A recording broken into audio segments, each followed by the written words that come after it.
Imagine this. It's a peaceful Sunday morning in Hawaii. The sun is shining, children are playing, and U.S. Navy soldiers are enjoying breakfast with their family. Suddenly, the sky fills with the sound of engines. Hundreds of Japanese fighter planes roar down, dropping bombs, firing bullets, and turning paradise into hell. This was the morning of December 7th, 1941, the day America could no longer stay out of the war. For more than 2 years, World War II had been raging in Europe and Asia. Hitler's Germany had invaded Poland, France, and was bombing London. Japan had already invaded China and was hungry for more land in the Pacific. But America was neutral. People in the US didn't want to fight another world war. They still remembered the horrors of World War I.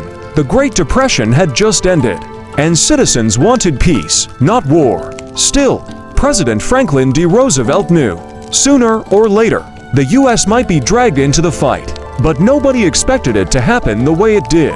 At exactly 7:48 a.m., the first wave of Japanese aircraft appeared in the skies over Pearl Harbor.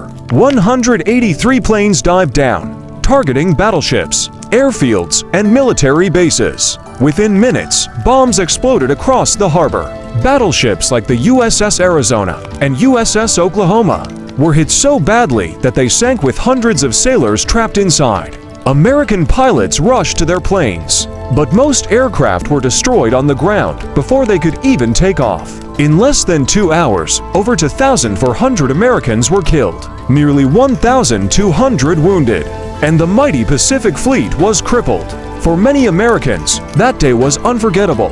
Mothers lost sons, wives lost husbands, and the nation lost its sense of safety.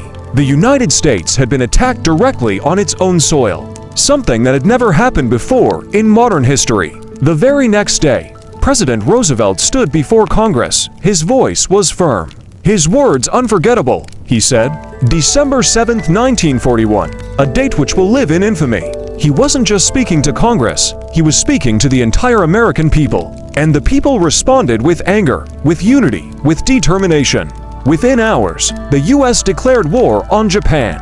Just 3 days later, Germany and Italy declared war on America. Overnight, the United States had gone from being neutral to being the most important force in the biggest war in history. So why did America enter the war? The simple answer is Pearl Harbor. But the truth goes deeper. Japan attacked because America had placed economic sanctions cutting off oil and steel supplies. Without those resources, Japan couldn't continue its expansion in Asia, so they gambled on a surprise strike, hoping to scare America into staying out of the Pacific. But instead of fear, the attack awakened a sleeping giant. America realized that if it didn't fight now, the Axis powers Germany, Italy, and Japan could dominate the world. And that was unacceptable.